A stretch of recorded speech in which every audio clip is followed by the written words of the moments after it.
Hey guys, welcome back. The Tavor rifle is probably one of the most exciting new products to hit the US market in years.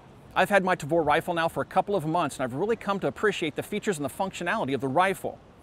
It's because of this appreciation of the Tavor that I wanted to learn more about the culture that gave birth to the rifle and also the environment it was designed to operate in. That quest for more information has led me to Tel Aviv, Israel.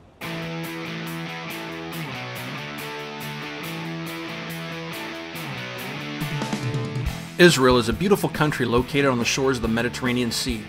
The country is rich in history with deep historical ties to most of the world's major religions. When most people think of Israel, they think of holy sites within Jerusalem such as the Western Wall, the Dome of the Rock, the Church of the Holy Sepulchre, or perhaps Mount Zion. But as we learned, there's a lot more to Israel. The people of Israel are friendly, the atmosphere is relaxed, and I have to say the food is great. The beaches are stunning with a fine white sand covering the shoreline. When walking the beach in Tel Aviv on a sunny afternoon, the first thing you'll notice is an extremely noisy game being played by many of the beachgoers called makat, which is Hebrew for rackets.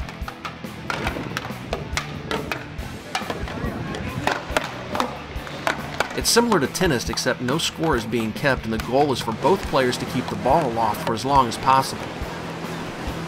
Tel Aviv, where we stayed, is a bustling modern city with all the amenities you would expect. Despite the modern feel, you can still feel the history of the land as you walk the streets.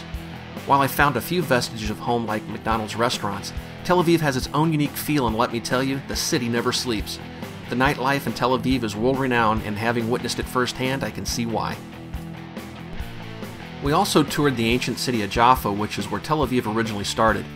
It's a short walk down the beach from Tel Aviv to tour this interesting city of stone structures and narrow streets and a captivating elevated view of the Mediterranean Sea. Despite the scenic location, Israel is bordered by Lebanon, Syria, Jordan, and Egypt, countries that in the past have declared war on the small country that sits with its back to the ocean.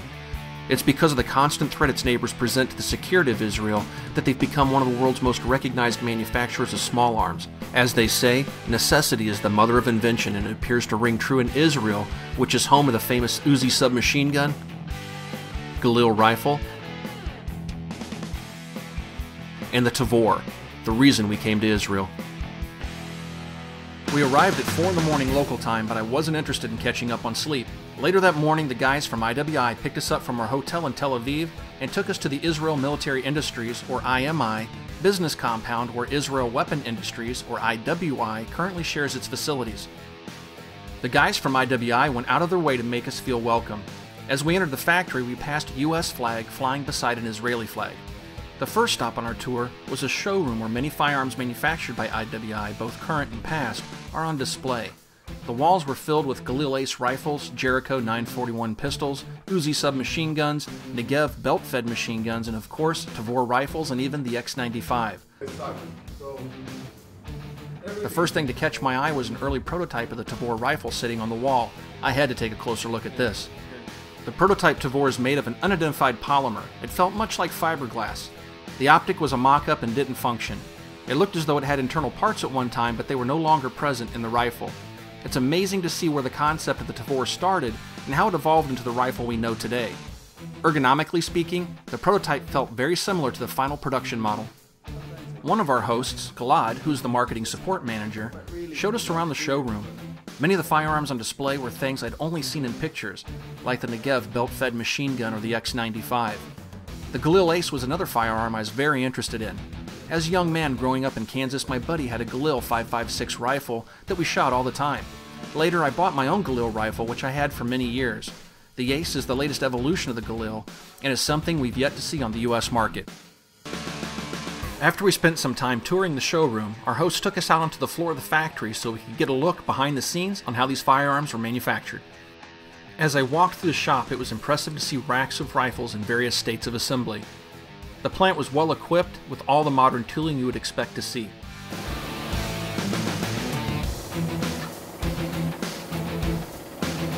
The staff at each station we visited were friendly and went about their work with professionalism. You could see the pride in their faces and in their work. The rifle I was most interested in, of course, was the Tavor. Many of the components of our US rifles are made right here at the IWI factory in Israel. As we walked the area where the Tavors were being built, I was in awe. For so long I've waited to see the Tavor in the United States, and here I was standing in the birthplace of the rifle and seeing literally thousands of them in various states of assembly. Each rifle is hand-assembled on a production line that simplifies the processes. I have yet to fully disassemble either of my Tavors, so it's interesting to see the rifles being built from the ground up into complete firearms. I was told the company focuses on efficiency in manufacturing, and as I walked the assembly lines, I could see this was in fact true.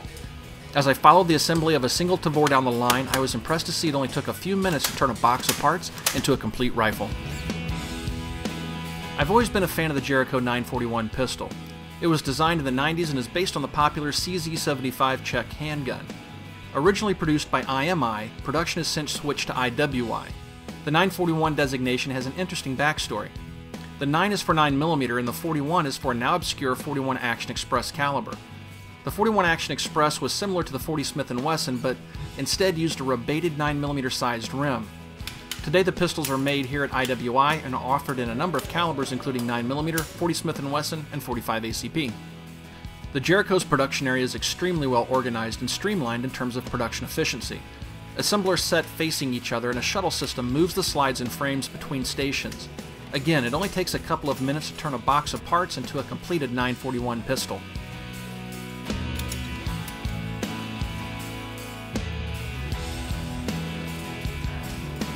In Europe and other places in the world, hammer forging is the preferred method of making barrels. A drilled blank is placed in a machine with a series of opposing hydraulic hammers that pound the steel around a tungsten carbide mandrel, which has the rifling and high relief on it. The process turns a short barrel blank into a full-length barrel with a perfectly formed rifled bore. IWI uses hammer forging to manufacture their barrels. In my opinion, hammer forged barrels are superior to button rifle barrels. They're more consistent and have an extended service life.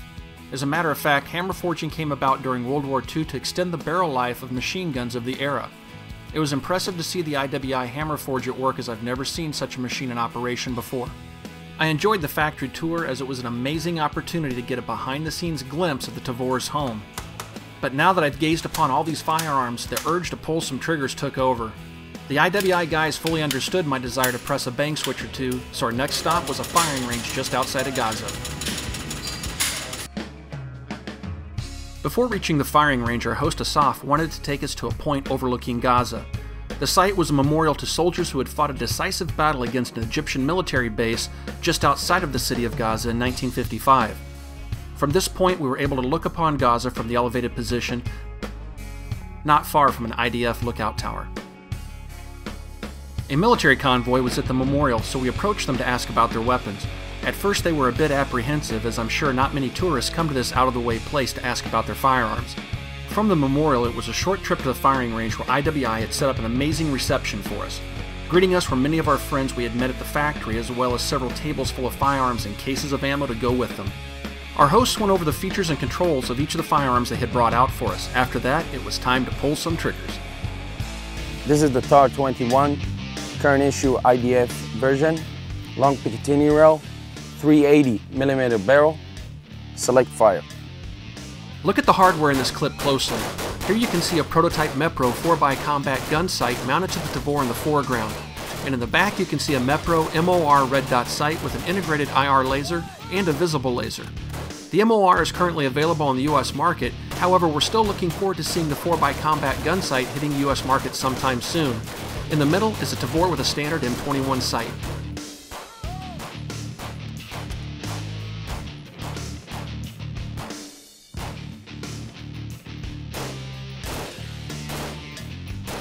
The shooter in the rear has just emptied his magazine on his X95 and is transitioning to his Jericho 941 sidearm. Notice the Israeli method being used to draw the pistol, chamber around, and then firing.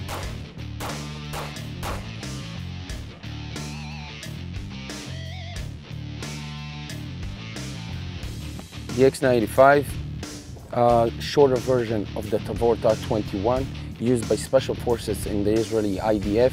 As you can see, we have here a short barrel, which is 330mm length barrel, short, very short buttstock. As you can see, it's wide as my shoulder. Beside that, the weapon is a platform that can come with a short Picatinny rail, a long Picatinny rail, flat top configuration, and of course you have in the front grip, right here, you have the Picatinny rail that you can mount any kind of accessories you like onto the weapon. Besides that, we changed from the Tavor TAR-21, we took the magazine release lever to the front, which is right here, as you can see, ambidextrous from both sides. The weapon is a platform for 3 different kinds of ammunition. You can feed the weapon with 5.45, 5.56, of course, NATO standard, and also 9mm ammunition with a conversional kit. The X95 is the next evolution of the Tavor rifle. While the basic operating principles of the Tavor are carried over into the X95, the X95 introduces improved ergonomics, integrated rails, a shorter overall length, and an AR-15 type magazine release. While I still like the Tavor, I'll be honest, the X95 does have its merits. I would say it's definitely an evolutionary step forward. If the X95 became available on the US market, I would add it to the safe, but I don't think I would trade my Tavor for one. The X95 is extremely controllable. The rifle pushes back in your shoulder but has very little muzzle rise. Keeping the X95 on target is easy with a little practice and even when firing extended bursts.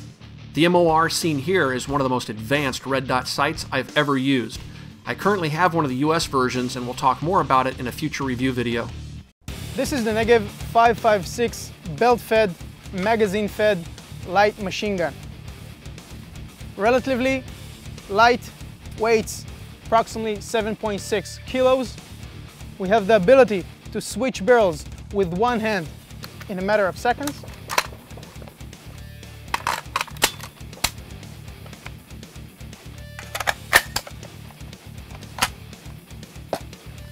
Shoots. 2 options, semi-auto, full auto. Here our hosts show us the incredible firepower the Negev light machine guns bring to a fight. In the foreground we have the Negev 5.56 and in the distance a 7.62 by 51 Negev. Both weapons are extremely controllable and reliable. The 5.56 Negev reliably uses both standard M16 magazines or belts and transitioning between the two is seamless. A feature found on the Negev machine guns that's absent from other Western designs is the ability to select either semi-automatic or fully automatic modes of fire.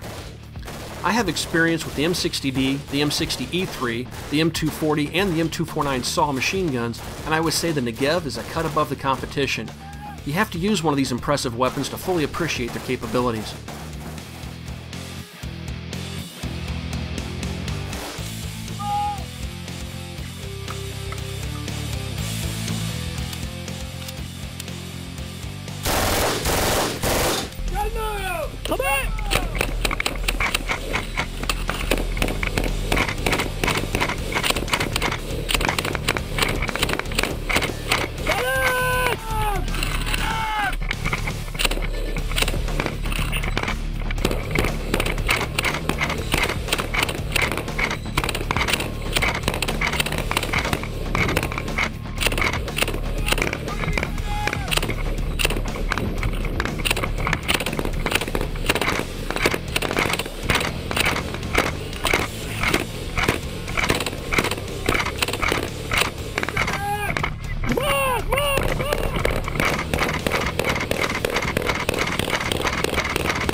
Despite the somewhat high cyclic rate of the Negev, it's still surprisingly controllable on full auto fire. You'll also notice that the M21 sight setting on the rifle is mounted to the receiver. Unlike other contemporary designs, the top cover housing the feed system of the Negev is very short, thereby allowing you to mount optics to a much more stable platform versus mounting them to a hinged top cover.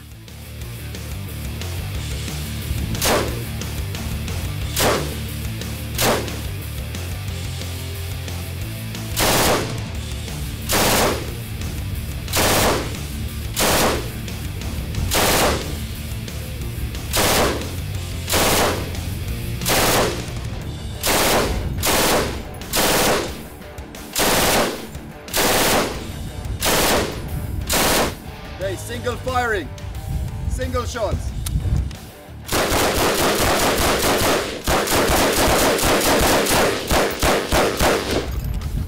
Full auto.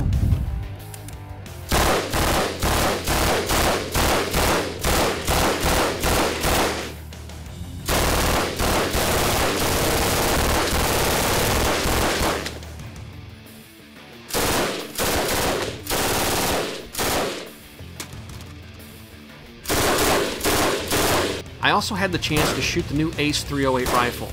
The Ace is an improved Galil, and when I say improved, I do mean improved.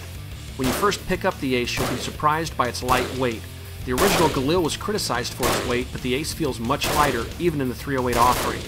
The cyclic rate on full auto was quite slow, and the muzzle brake does an impressive job of taming the recoil. Controlled bursts were easily achieved, and the weapon felt buttery smooth in operation. What would a trip to Israel be without getting some range time with the classic Uzi submachine gun? This is one of my all-time favorite SMGs and a true military classic. The Uzi has a slow cyclic rate which contributes to its incredible controllability. It goes without mention that the Uzi is also known for its extreme reliability. Something I've not had the pleasure to shoot before is the new Uzi Pro SMG. This is the next evolution of the Micro Uzi.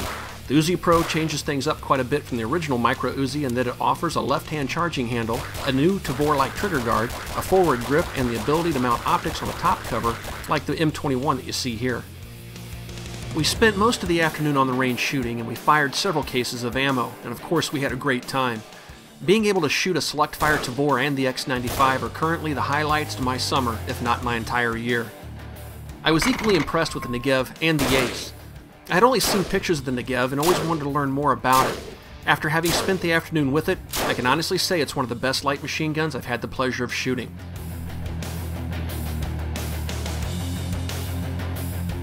I'm sure you guys are wondering if there are any plans to import the Ace into the US. Right now I don't have any news to share with you guys about that, but who knows, perhaps one day it will make it to US shores. As for the X95, IWI tells me they're working on bringing them into the US at some point in the future.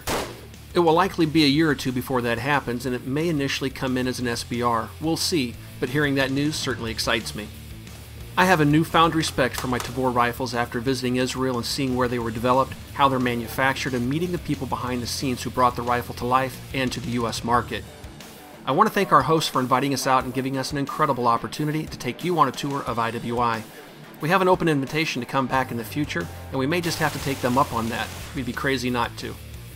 If you guys have any questions about anything you've seen in this video, please ask those questions on our Facebook page. You can find us on Facebook at www.facebook.com/militaryarms. Also, please swing by our new blog, The Bang Switch, and check it out. I'll put a link in the description below. Thanks for watching, everybody, and until next time.